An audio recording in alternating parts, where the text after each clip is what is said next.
Namaskar students. Hope you are hale and hearty, taking care of your health and your studies. Before starting today's session, I would like to ask you a simple riddle. It's a kind of poem.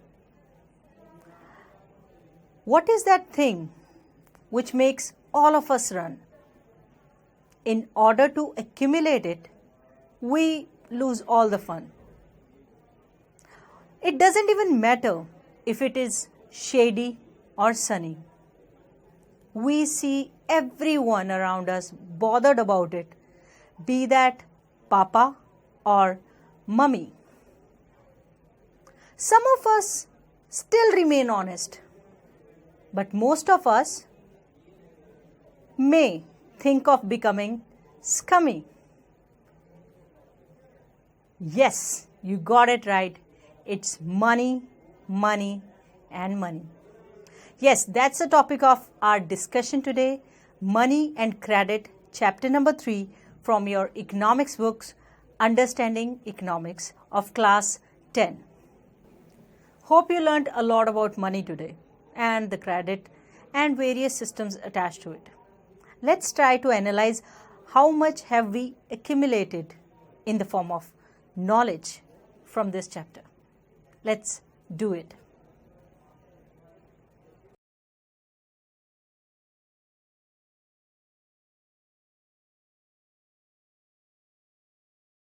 Money and its journey in India goes way back.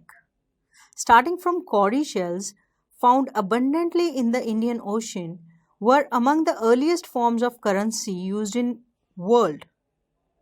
In India, they were colloquially referred to as cowrie and were used in certain areas like Odisha even until early 1800s.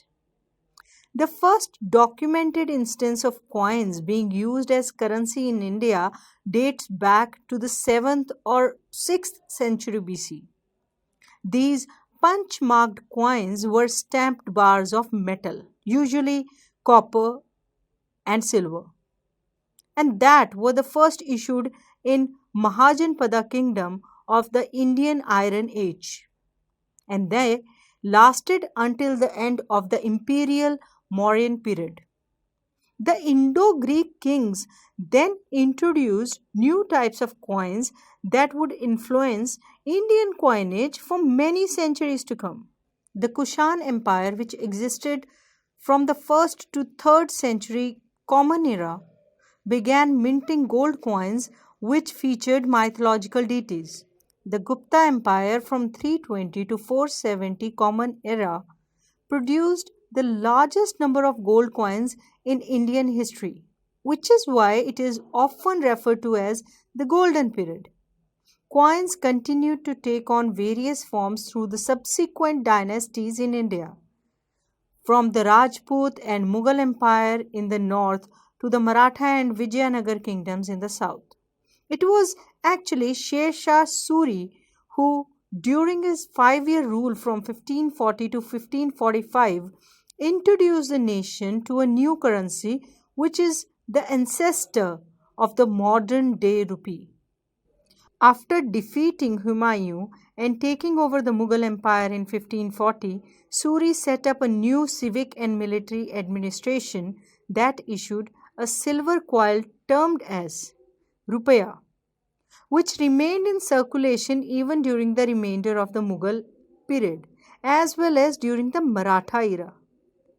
The Rupaya remained the dominant standard currency even during the British Raj, despite the East India Company's efforts to introduce the sterling pound in India as early as in 1600s, but the coins issued in Western India, especially in Bombay and Surat, and South India, which was Madras provinces, differed from their northern counterparts in both design and metallurgy. The issuance of a uniform coinage in India was brought about only in early 19th century when the English, who were now the dominant power in country, enacted the Coinage Act of 1835.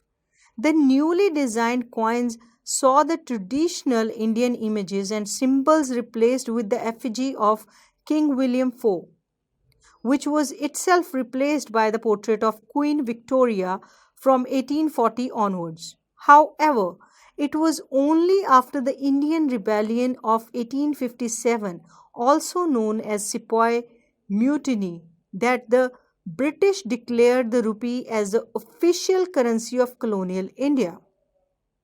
So, when cash was crowned the king, coins initially derived their value from the precious metal used to mint them.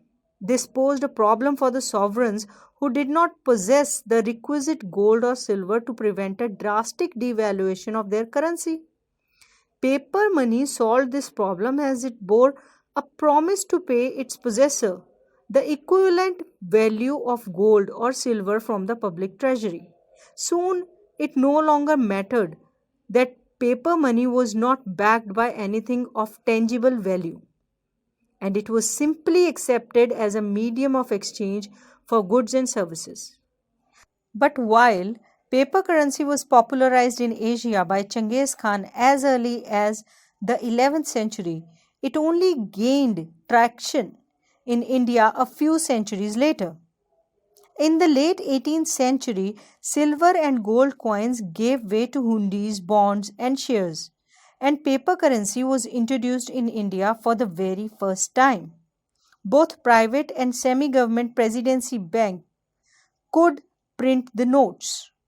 The General Bank of Bengal and Bihar, 1773 to 75, the Bank of Hindustan, 1770 to 1832, were amongst the earliest issuers of paper currency in India. In 1861, the Government of India enacted the Paper Currency Act, which granted it a monopoly over the issue of notes and ended the issuance of notes by private and presidency banks. Subsequently, the Victoria Portrait series of notes in denomination of rupees 10, 20, 50, 100 and 1000 entered circulation. The Indian independence movement soon began gathering steam, and its nationalist and economic strategy arm, the Swadeshi movement, made a big impact on Indian banking. Inspired by the message of reviving domestic processed and products, businessmen and politicians founded several local banks: Canara Bank, Bank of India, Corporation Bank, Indian Bank, and Bank of Baroda, to name a few, for the Indian community from 1906 to 1911. Soon after, the British Empire faced an acute shortage of silver due to outbreak of World War I in 1914, and hence began issuing paper currency of smaller denomination, here too issued only as coins. Meanwhile, India got its first printing press in Nasik in 1928, which soon began printing currency for the entire country. The First World War left the Indian economy in dire straits, and the need for an apex monetary authority was identified. The Central Legislative Assembly, acting on the guidelines recommended by 1926 Royal Commission of Indian Currency and Finance, set up the Reserve Bank of India to separate the control of currency and credit from the government, and to regulate banking and note issuance through the country. The RBI was formally inaugurated on April 1, 1935, with its central office at Calcutta, which was relocated to Bombay in 1937. A year later, the Apex Bank issued its first series of notes, which now bore a portrait of new British monarch George VI. The 5 rupee notes was the first one to be issued in this series, and rupees 1 and 2 and 10,000 notes were subsequently added to the pre existing denomination. When the Republic of India was established on January 26, 1950, the portrait of George VI on the rupee note was replaced by an image of Ashoka pillar. This currency remained in circulation unchanged until the High Denomination Bank Notes Act 1978. Under this law, the Indian Parliament halted the use of high denomination banknotes of 1,000, 5,000, and 10,000, which were undermining the Indian economy due to their use in illegal financial transactions. It was in 1996 that the first notes bearing the picture of Mahatma Gandhi were printed. These notes, which featured upgraded security measures and tangible aids for the visually impaired, remained in circulation even till today, with the exception of 500 and 1000 notes, which were replaced after demonetization in November 2016. So, have you ever wondered why transactions are made in money? The reason is simple: a person holding money can easily exchange it for any commodity or service that he or she might want. Thus, everyone prefers to receive payment in money and then exchange the money for the things that they want. Take the case of a shoe manufacturer. He wants to sell the shoe in the market and buy the wheat. This shoe manufacturer will first exchange shoes that he has produced for money and then exchange the money for the wheat. Imagine how much more difficult it would be if the shoe manufacturer had to directly exchange shoes for wheat without the use of money. He would have to look for the wheat growing farmer who not only wants to sell wheat but also wants to buy the shoes in exchange. That is, both parties have to agree to sell and buy each other the commodities they need and require. This is known as double coincidence of wants. Such a situation is more troublesome if the barter system still existed. What a person desires to sell is exactly what the other one wishes to buy. In a barter system where goods are directly exchanged without the use of money, double coincidence of want is an essential feature. In contrast, in an economy where money is in use, money by providing the crucial intermediate step eliminates the need for double coincidence of wants. It is no longer necessary for the shoe manufacturer to look for the farmer who will buy his shoes. So, from here on, we move to currency. Modern forms of money include currency, paper notes, and coins. Unlike the things that were used as money earlier, modern currency is not made of precious metals such as gold, silver, or copper, and unlike grain and cattle that are neither of everyday use. The modern currency is without any use of its own. Then why is it accepted as a medium of exchange? It is accepted as a medium of exchange because the currency is authorized by the government of the country. In India, the Reserve Bank of India issues currency notes on the behalf of central government. As per Indian law, no other individual or organization is allowed to issue the currency, as we have discussed early in the evolution of money in India. Moreover, the law legalizes the use of rupee as a medium of payment that cannot be refused in settling transactions in India. No individual in India can legally refuse a payment mode in rupees. Hence, the rupee is widely accepted as a medium of exchange.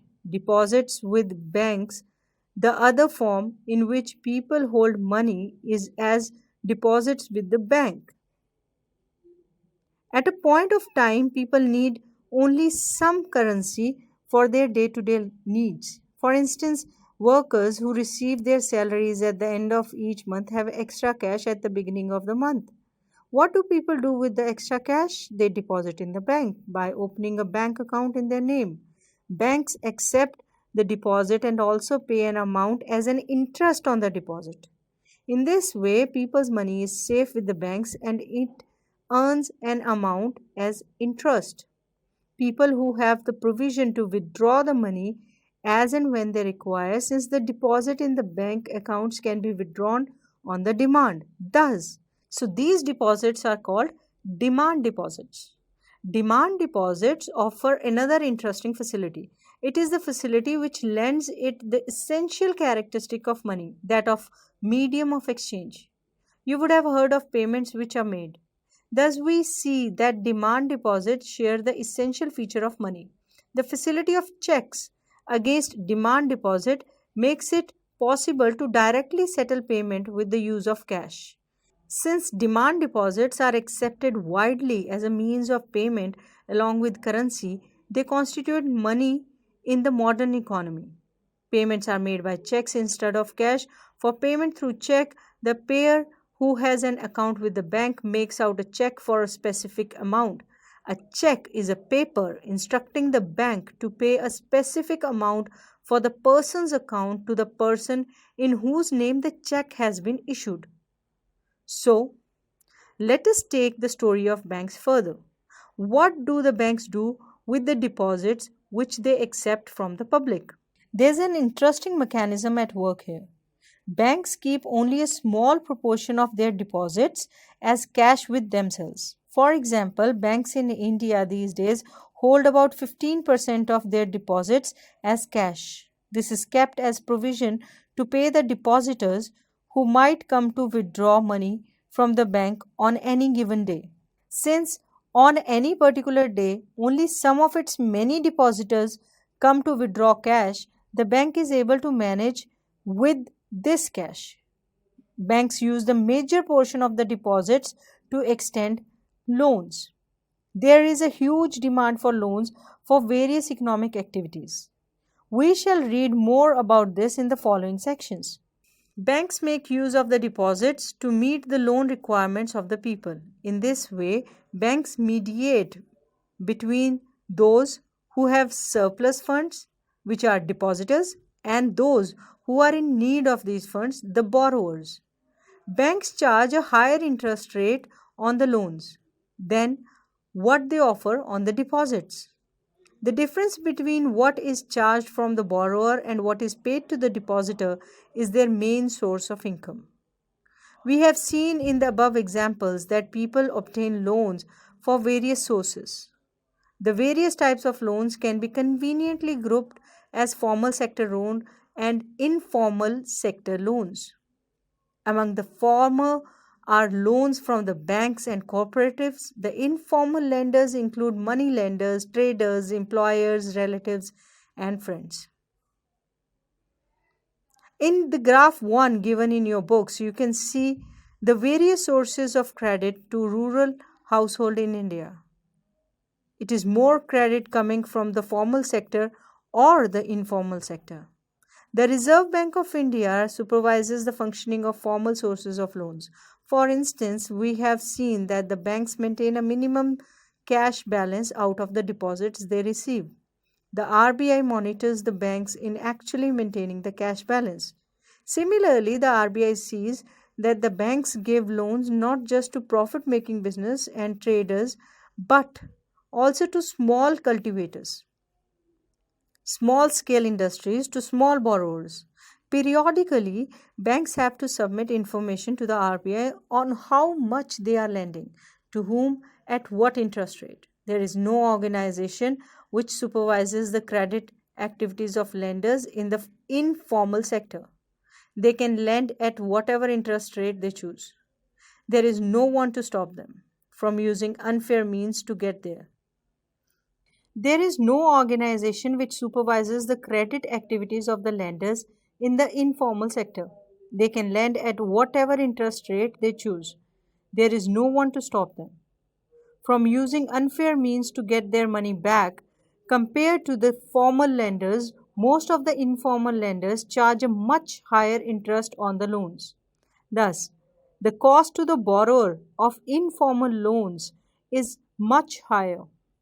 Higher cost of borrowing means a larger part of the earning of the borrower is used to repay the loan. Hence, borrowers have less income left for themselves, as we saw for Shyamal in the Sonpur, the stories which are given in your books. In certain cases, the high interest rate for borrowing can mean that the amount to be repaid is greater than the income of the borrower. This could lead to increasing debt and the debt trap. Also, people who might wish to start an enterprise by borrowing may not do so because of the high cost of the borrowing. For these reasons, banks and cooperative societies need to lend more. This would lead to higher incomes, and many people could then borrow cheaply for a variety of needs. They could grow crops, do business, set up small scale industries. They could set up new industries or trades in the goods. Cheap and affordable credit is crucial for the country's development. Formal and informal credit. So, who gets what? The graph 2 shows the importance of formal and informal sources of credit for people in urban areas, like we discussed earlier. The people are divided into four groups from poor to rich, as shown in the figure. You can see that 85% of the loans taken by the poor household in the urban areas are from informal sources, which is a huge number. Compare this with the rich urban households.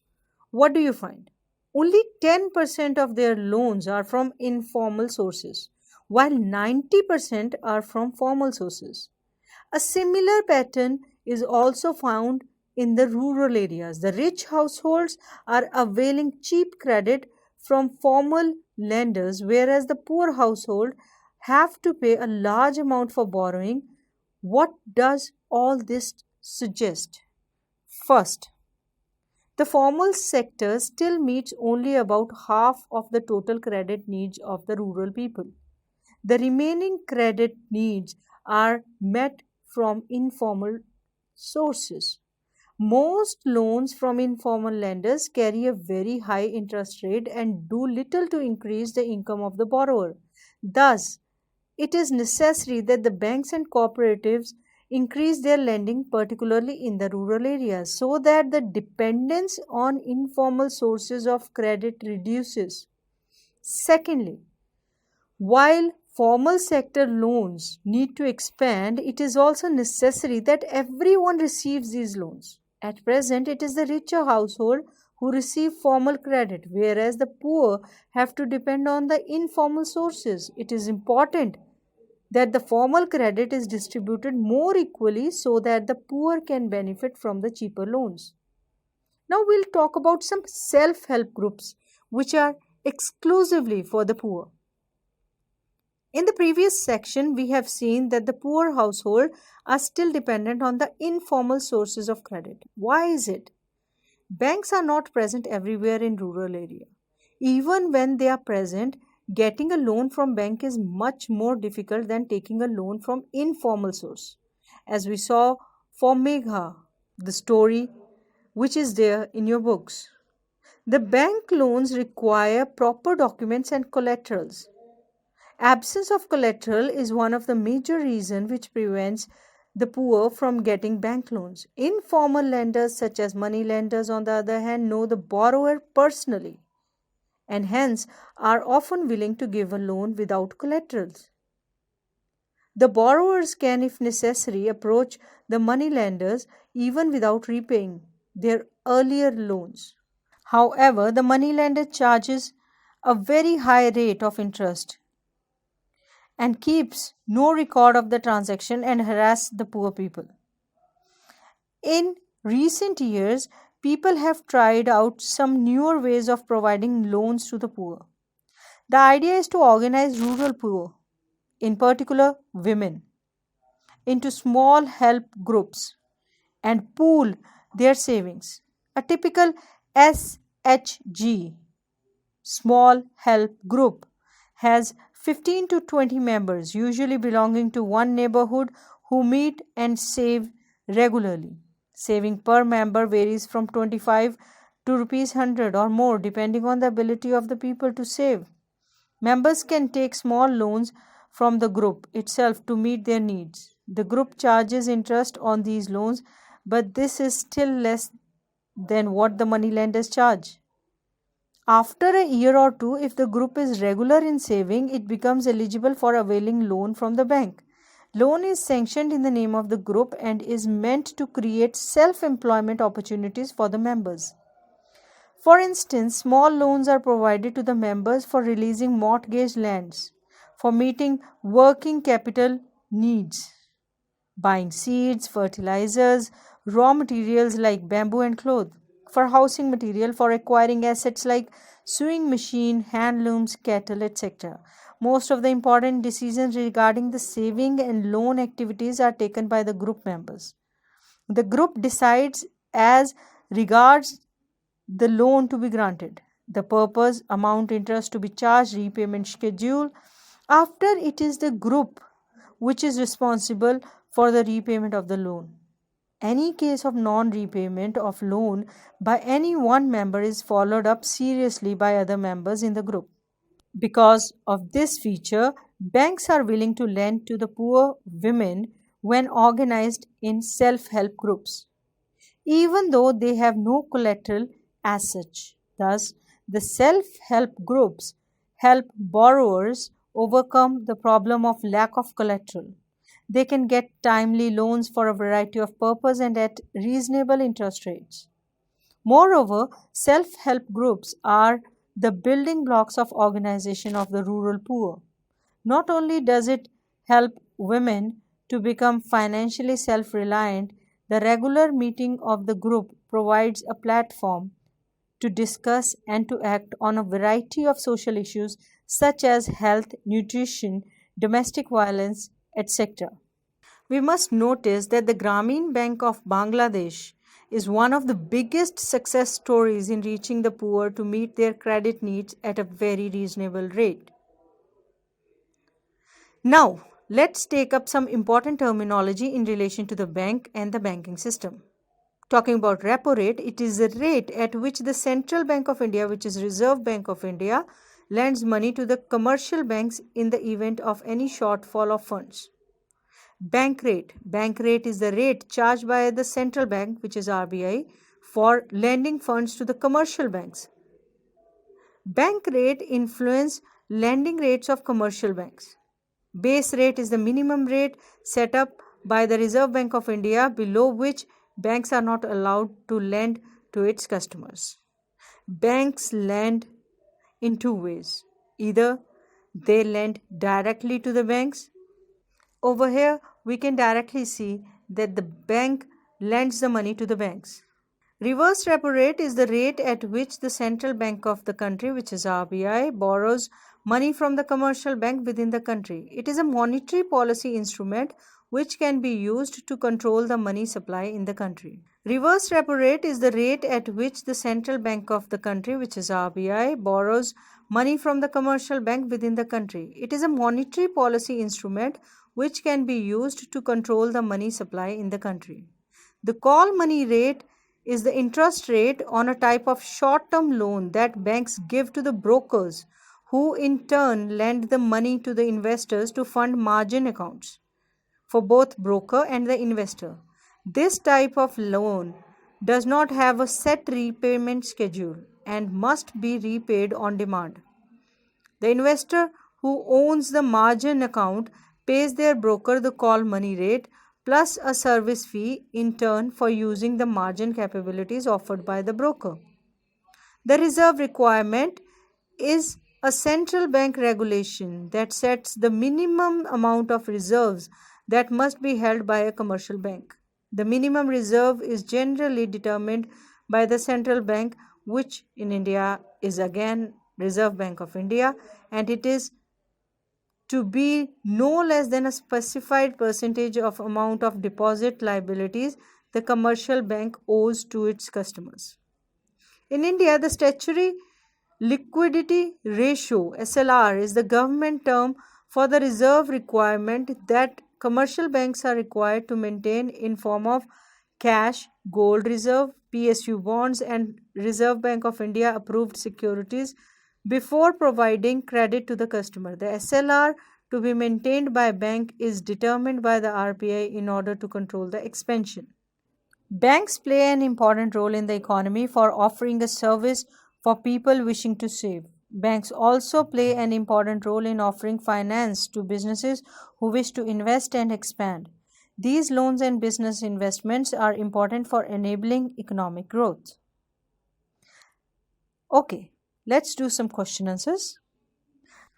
So, who issues the currency notes in India? Your options are: currency notes are issued by the Finance Commission. All the nationalized banks can issue the currency notes. Only Reserve Bank of India can issue currency notes. Any individual or organization can issue currency notes with the permission of the government. Yes, it is option number third. Only Reserve Bank of India can issue currency notes. Moving on, an agreement which the lender supplies the borrower with money, goods, or services in return for the promise of future payment refers to debt, deposit, credit, or collateral. It is credit.